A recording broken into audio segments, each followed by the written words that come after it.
Meron pong chinat sa Brave 18 na nag-o-offer po ng 10 million para lang bumaliktad itong mga Brave 18.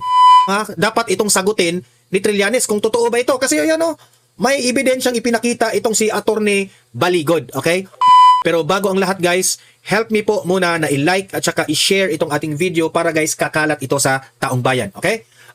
At sa mga hindi pa nakasubscribe dito sa ating channel, mag-subscribe na po kayo kasi libre lang po ang mag-subscribe sa YouTube. Updated pa kayo sa mga breaking news na kagaya nito. Okay? So mahalaga po na mag-subscribe tayo sa mga hindi pa nakasubscribe. Okay? Okay? Narito ang Balitang Pinoy TV.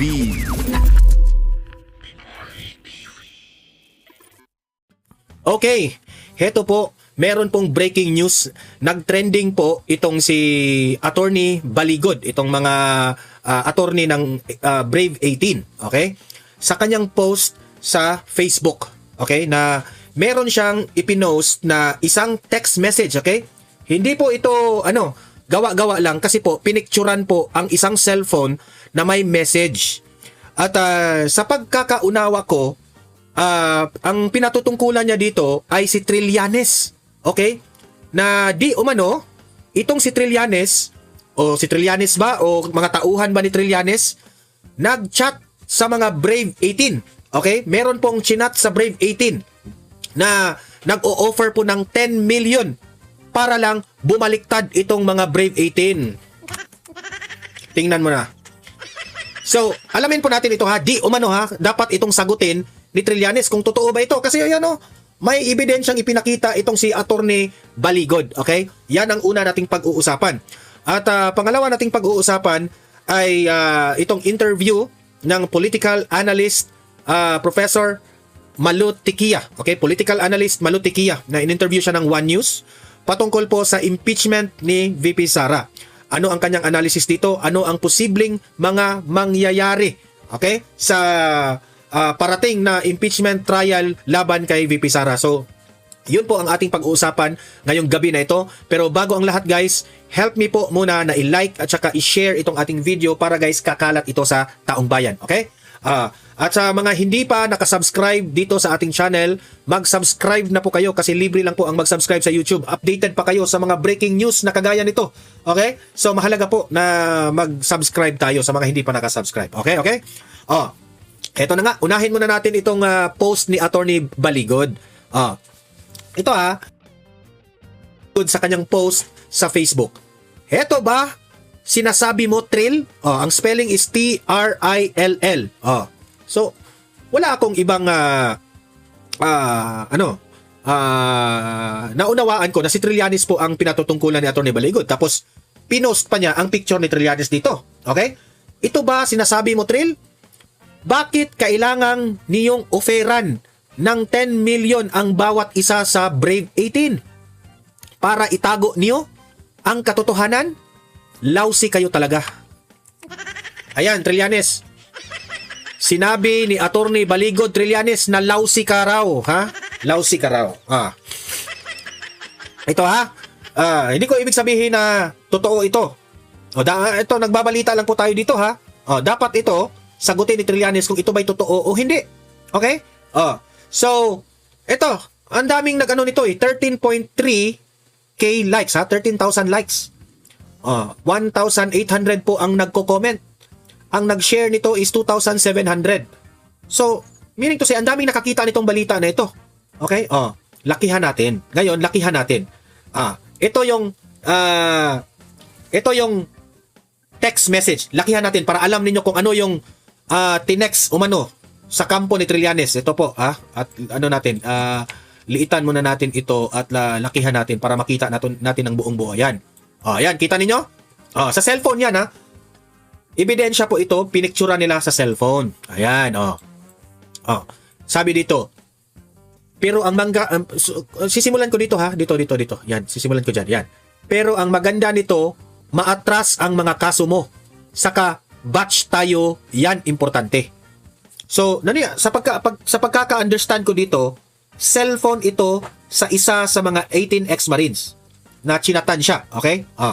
Sabi dito, ito yung hinighlight, Pag ma-okay ka, ganito, magkaroon ka ng 5 million, iatras ang kaso, then mawala ka na sa media. Parang Guteza na wala na. Meaning to say, ganun ba ang ginawa ni Guteza? Ang ibig sabihin, si Guteza, kaya nawala si Guteza, tumahimik si Guteza kasi binayaran si Guteza. Yan ba ang ibig sabihin? Kasi, ano niya, in-example niya si Guteza na biglang nawala si Guteza. Ang hindi natin alam kung buhay pa ba si Guteza. Or binayaran ba si Guteza. Dalawa lang yan, ha? 5 million kabuk. Sino kayang kabuk? 5 million kabuk. Buk ba ang pangalan nito? Meron akong 5 million, tulungan tayo, Buk. Buk yung parang sino kaya sa Buk na merong screen name na Buk o parang nickname na Buk? Magkaroon ka at magkaroon din ako. Ayan. So 5 million and 5 million, 10 million lahat. Okay? Ulitin ko ha. Pag ma-okay ka, ganito magkaroon ka ng 5 million, iatras ang kaso. Then mawala ka na sa media, parang Guteza na wala na. 5 million ka, Buk. Meron ako 5 million, tulungan tayo, Buk. Magkaroon ka at magkaroon din ako. Tingnan mo yan. Ganyan sila kung totoo man ito, ganyan kayaman sila. 5 million. Actually, ang 5 million, barya lang yan. Yung 5 million sa kanila, barya lang yan. Sa sobrang daming ninakaw nila sa flood control, di ba? Billion. 5 billion is nothing. At ang importante sa lahat, mawala ang kaso mo. Then manahimik na lang, Buk. So, inopera nila. So, kung totoo man ito, talagang takot na takot sila dito sa Brave 18. Kasi inopera nila ang Brave 18 eh. Kung kakasaka, unahan na natin. Ibig sabihin, kung papayag ka, unahan na nila. Okay? Kasi ang dami nila, 18 sila, di ba? Pag sure ka na, saka ko na ilatag sa kanila. Di ba? So talagang dinidiskartihan nila yung Brave 18. I-sure muna natin na makuha natin ang pera sa atin, Buk. Talagang pinapapa-assure yung Brave 18 na totoo ito, babayaran sila ng 10 million para lang bumaliktad sila. Pag tumalon ka, manahimik na, then wala na parang bula. Talagang kino-convince nila. Dito sa text message na ito, kino-convince nila. Okay? Yan po ang latest na pinost na ebidensya nitong si Attorney Baligon. Okay? Yan ang sabi ko sa inyo. Baka akala ninyo, itong mga 18 ex-Marines, marami itong tinatago pa. Hindi pa nila inilabas lahat ng mga ebidensya. Heto ngayon, hindi pa nga lumabas yung mga ibang ebidensya, meron ng panibago. Ako, malaki ang chance na maniniwala ako rito eh. Kasi, they will do everything para lang babaliktad itong 18 ex-Marines. Kasi delikado sila, especially if si VP Sara na ang magiging presidente sa 2028. Naniniwala ko dyan. Kasi ang dami nilang ebidensya eh. So ito yung dating sinabi ni Trillanes. Ito, basahin naman natin yung post nitong Trillanes naman. Ito. Published by John Paul Robles ng DZMM, Teleradio Intern. Yan. Ito yung sabi ni Trillanes ha. Ang problema, hindi alam ng 18 bagmen na ito ang pinasukan nila. Yan ang sabi ni Trillanes. Akala nila parang social media engagements lang yan na pinupuri sila. Binobola ng mga DDS pero yung mga yan sa korte, wala mga yan.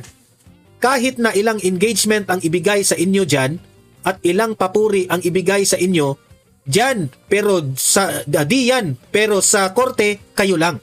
Parang ibig sabihin ni Trillanes dito na kawawa raw itong mga 18 ex-Marines kasi hindi raw nila alam kung ano yung pinasukan nila. Pinupuri raw ito na ng mga DDS itong 18 ex-Marines. Actually, sa totoo lang naman, kaming mga DDS, pinupuri namin ang 18 ex-Marines kasi po, nakikita po namin na sincero sila na isiniwalat nila ang katotohanan. Sino ba namang hindi maniniwala sa kanila na sila po ay dating mga bodyguards at mga bagmen ni Zaldico. At mismo, si Zaldico po na mismo ang nagsabi na totoo po itong kanilang mga pagdi-deliver ng mga male-maleta. So, wala mang confirmation si Zaldico na totoo itong mga sinabi ng 18 ex-Marines, no? Pero nako-connect po namin ang mga statements ni Zaldico at sa mga statements po dito ni ng mga Brave 18. Ika nga, sabi ni Banatbay kanina, sa interview ni Amy Marcos, nagtutukma po yung mga pangalan. Especially kasi itong si Banatbay, kinasuhan siya ni Trillanes. I mean, si Banatbay pala, kinasuhan ni Zaldico. Sorry, I'm wrong. Si Banatbay, kinasuhan ni Zaldico. At kilala po ng mga Brave 18 itong mga lawyers ni Zaldico. Alam ng mga Brave 18 ang mga detalyadong kwento patungkol kay Banatbay. Which is, sabi ni Banatbay, talagang totoo itong mga pinagsasabi ng mga Brave 18. Kasi, alam ng mga detalyadong tao itong mga Brave 18 patungkol kay Zaldico. Which is, sabi ni Banatbay, kinasuhan siya ni Zaldico, tapos, alam ng mga Brave 18 ang mga detalye patungkol po dito sa kaso ni Banatbay. So, meaning to say, ito ang nagpapatunay na itong mga Brave 18 ay mga trabahante talaga ni Zaldico. So kaya't naniniwala po si Banatbay na itong mga pinagsasabi ng mga Brave 18 ay talagang totoo. Especially dito sa mga paghahatid ng mga maleta. Okay? So yun po. Malinaw na itong pinost ngayon ni Atty. Baligod, kailangan po itong sagutin ni Trillanes. Okay? Kasi ako kung totoo man na ino-ofera ng 10 million itong mga Brave 18.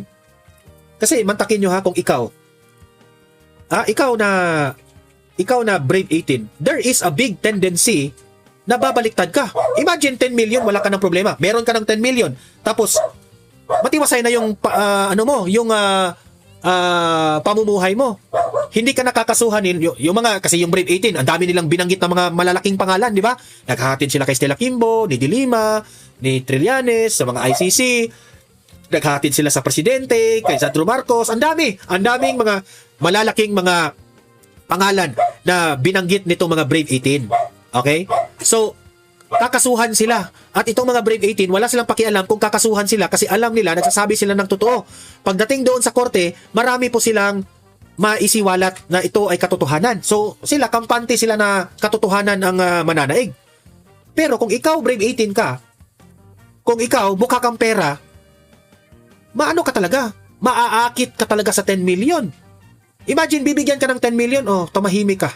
Huwag kang tumistigo, meron ka pang 10 million at hindi ka nakakasuhan dito sa mga pinagsasabi mo. Pwedeng ganon, di ba? Pero, ngayon, pinost ito ni Atty. Baligod, nasa mga Brave 18 na yan kung sila po ay babaliktad. Paano yan ngayon? In-expose na ni Atty. Baligod. Ang delikado nito, matitrace ito. Pagdating dito sa DICT ba yan? Sa NBI, matitrace nila yan. Sino ang nag-chat niyan? Anong account? Saan ang IP address ng nag-chat? Di ba? Maano yan? Malaki po ang pinanghahawakan dito ni Atty. Baligod na ebidensya. So, kayong mga taong bayan, kayo nang humusga.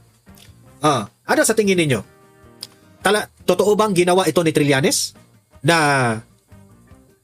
bibigyan niya ng 10 million bawat isang mga Brave 18 para lang bumaliktad? Kayo, naniniwala ba kayo, taong bayan? Ilagay niyo sa comment section kung naniniwala kayo at anong inyong sariling analysis dyan. Kasi kung ako ang tatanungin ninyo, hindi na ako magtataka. Kasi si Trillanes, kilala na po natin ito. Ang dami na pong mga pinalutang na mga witness ito. Si Las Cañas, sino pa yung mga ginamit niya noon, di ba? So, kung totoo man ito, hindi na ako magtataka. Ngayon, na lumutang itong pinost ni Atty. Baligod, dapat sagutin ito ni Trillanes ngayon. At pakinggan natin ang side ni Trililing. Okay? Kasi si Trillanes po, kung tatanungin nyo doon, Mar, saan naman ang galing ang pera na yan? Kung si Trillanes man ang mamigay dito ng pera sa mga Brave 18, di syempre, sino pa ang may connection, di ba? Kung totoo, hindi natin pinangunahan. Pero, kung sasabihin nyo, kung totoo ito, posible na si Trillanes at ang mga administrasyong Marcos, itong si Bongbong Marcos, kasabwat na itong si Trillanes, di ba? Posible. Kasi, actually, magsasanib puwersa na yung mga nabanggit ng mga Brave 18 di ba? Especially dyan sa Senado, ang daming binanggit ng mga Brave 18 ng mga senador, di ba? Magsasanib puwersa yan ngayon. At babayaran na lang natin itong mga 18 ex-marines na ito para tumahimik na sila. Pwedeng ganun 5 million, 10 million, wala lang sa kanila yan. Sa sobrang daming ninakaw na pera, billion. Wala sa kalingkingan nila yan na 10 million na yan. Di ba? Yan, ngayon. Trending ito ngayon. Di ba? Grabe. Ako po na-shock dito sa ating mga nabalita. Ito naman, pakinggan naman natin itong ito buong istorya nito, wala tayong ibang reason bakit ito nakaganito kasi takot sila. Dapat nilang bayaran ang 18 ex-Marines para bumaliktad. Kasi pagdating ng 2028 na si BP Sara na ang maging presidente, itong mga 18 ex-Marines na ito, babalik ito. At sa administrasyong Sara Duterte, dito na magkaalaman dahil bigyan na ng pansin itong mga Brave 18 na ito. Kaya todo sila ngayon sa pag anong tawag diyan? Todo sila sa pag na ma-impeach itong si BP Sara. Todo sila sa kanilang mga ginagawa, especially yung mga prosecutors diyan sa House of Representatives. Ito yung analysis ni Malu Tiquia sa impeachment trial ni BP Sara. In the studio by political strategist Malu Tiquia. Welcome back to The Political Beat. Good evening. Ang dami nangyari this week. Yeah. Specifically on the pre-trial. We see it's closed off to the media, right? So we didn't get first-hand access to it, but we did speak to many people, both sides, defense, prosecution, and that's where doon natin nalaman yung mga the demands of each side, the list of witnesses, and so on and so forth. First of all, what did you make of all of it? Well, it's a process. The pre-trial process, it needs to be done in order to shorten the actual trial. So, and the second thing is that you are able to scrutinize the documents and mark it, and that kind of surprised me that there are certain documents lacking certain pages, so they did not agree to jointly Yes. mark it. So you will see from the outset that there are already strategies being laid out, but they are not discussing it. What are you sniffing? Well, What are you seeing? even the list of witnesses, di ba sabi, you are mirroring our witnesses. Kaya imberna itong prosecutors sa defense team kasi talagang malakas yung kaso nila Pero itong mga prosecutors talagang mahina. Yes, but that's essentially a strategy to debunk and assail. I mean, imagine if you're going to present former Senator Trillanes and Mr. Madriaga, and that they will also be the witnesses of the Correct. defense, it's essentially to assail them. So Correct. you have to stand on what you Ano pang swore, aasahan? in terms of the affidavit, and that was used by the prosecution. So this is interesting because sparks were made on the first day. Sparks continued on the way they appreciated the documents, and then the questioning of the witnesses, the fact that there are general and vague witnesses. So those are already tactics being laid out. And to be fair, the House appears to be very prepared with their introduction, video and the pressers almost periodically. Prepared. Whereas the defense chose to remain quiet. Logically, takot na sila kay BP Sara because they should They not are on be the able. defense, Yes, yeah. they should They're not on the be able to defense. say the plans. Yeah, and we do know that they have boxes and boxes and boxes of documents on this, the House. As I was saying, we spoke to Attorney Lorna Kapunan this afternoon. She is, of course, one of the private prosecutors on the defense side. Ang sabi niya, the prosecution side is probably calling around 57 witnesses, whilst the defense is calling about 29 witnesses. The funny thing she said there is that out of the 29 that the defense is likely calling, 25 are common with the prosecution. And she says it's weird kasi pwede naman i-cross-examine ang witness ng prosecution. Bakit kailangan ilagay din yung name sa... Well, that's a tactic. And I mean, Attorney Papalag Kapunan sila? should not be surprised. She's a trial lawyer. So, if you bring in a witness who can be assailed, then the whole thing drops, right? The whole case, kind of go haywire, and that is not probably to the interest of the prosecution. Correct. So the idea there is to assail Yes. the witnesses. The Assail same the witness, witnesses assail their attack their affidavit. credibility. Siyempre. And if that works, then the whole case. Remember, I think there's a question on the confidential fund. Piatos, they're saying they have a witness named Piatos. Good luck, because that's a nom de guerre. And when you use that, you'll probably cross the line on confidential fund and aliases. They have that Sal-in from vice mayor. They debated that from vice mayor to the vice president. Vice mayor and mayor are not impeachable offices. So Correct. technically, you're just talking of 3 years, not 19 or 20 years. Sinama That's pa yun. point 2. Point 3 is on the conditional threat. Conditional threat is something that is hard to prove unless correct. they bring in that person who they claim was commissioned by the Vice President to do... Maybe they Yes, found so, him or her. I don't know. I don't know. You Pero know, yung SALN, they have it all the way, yes, That's a up to 20 years. conditional But threat. the ones when she was already a vice president apply. yeah, just the 3 years. So why are you using the time during when she was vice mayor Correct. to mayor? I guess just to show a pattern there. What right? pattern? Of Those are not increasing- impeachable offices. Correct. Pero malayo kasi sa SALN as we saw during the Malayo House sa Justice sweldo kasi ang Committee. sweldo ng vice mayor at ang sweldo ng vice president talagang magkaiba. So doon pa lang malayo na. So yung claim mo ng Vice mayor pa lang illegal wealth, et cetera, will also go to the to the flush because those are not impeachable years. Yung So, anchor na yan, basic. dilawan So, yan eh. makikita mo, pahina ng pahina yung Ito yung kaso nag-insulto ng House kay, of Representatives. And then now, they're introducing new evidence which was not Yeah. alleged during the substance and form Sinama na yung period. sheriff. So, But that was always their argument that they have more evidence. Of course, some of it you will say for the trial but proper. it is not in the affidavit.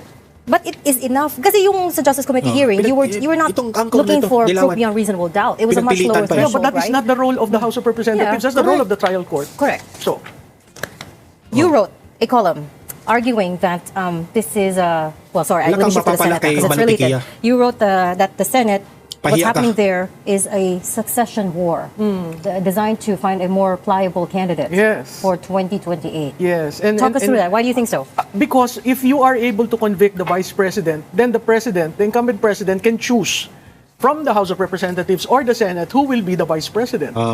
So, of course, Senate President Gatchalian is very much interested to that. Correct. There are certain representatives Nangangarap in the House who are na interested. magpresidente. And that alone, the succession, defines 2028. If I am taken and confirmed by both chambers to be the vice president succeeding Vice President Sara Duterte, then I am more competitive as a successor. Wow. The problem with our presidential system is that every president has to take care of the succession. Unfortunately, some do not want to get involved with the successor leader, because they will be staking, and if you do not have an endorsement power, your candidate, whoever you will anoint, will suffer. I.e., Gloria Arroyo and Gibo Chodoro. So those things have to come into play, and every president must now reckon with who will be my successor. Let me be blunt and connect the dots here. You're saying this is BBM's way of anointing his successor? Yes, by getting whoever he will anoint as vice president Correct. in replacement to Sara Duterte, Siyempre si Winky and getting Chalian. both chambers to confirm. Two things. The president can nominate from any of the House or Senate, but both chambers will have to confirm. Of course, of course. But that's Alangan naman si many Martin steps Romualdez. ahead. First, we have to get through an impeachment trial. And let's not forget, mataas ang threshold to convict. Yes, I but- know there's a lot of debate right now on what the number There's is. that school of thought that it can be a carrot for anyone who is interested to go national. Is it? A Yes. carrot? Because they're talking of conviction already. Correct. When in fact, it's very hard to But get that exactly, conviction. Whether it's 16 or 15, It's 16. It's still may school of thought din na 15. Oh, naku, wala yung mga 16. Nasa Constitution 16. Sorry, Malu, but, Oo. but yung people who are in the 15 or 14 camp include former justices, like kunyari, si Yeah, but former senior Davide and associate justice. Ascuna are for 16. So it's Paano Former divided. Saj Antonio Carpio says it's not hard and fast. Former SP Frank Trilon says I'll go with Chief Justice Davide and Ascuna. Yung term ni former SP Trilon is Si Davide na si the two Ascuna ang nagsabing are 16. beyond the Senate's coercive jurisdiction, meaning the Senate can't compel them to No, they were not participate. suspended by the Senate. They were No, not I know, disciplined by the yes, Senate. but one is under the jurisdiction of the law. they find Remember yan. ways for that person to vote. They were Remember. not disciplined. So that's another area Senator that they will... Jinggoy Estrada is being Yeah, he's in disciplined. jail, but they were not. Yeah. He was not disciplined by the Senate. His privileges were not Correct. suspended. The He was the law- one who said, "You can take my salary, you can do Yeah. whatever." But does the law not supersede internal Senate parliamentary rules? No, a member has to be disciplined. No, but the point is he's Ito na nga mga kabalita. Ano na ang masasabi nyo patungkol sa balitang ito? Please comment down below mga kabalita. Pag-usapan natin yan sa comment section. At kung di ka pa nakasubscribe sa ating channel, baka naman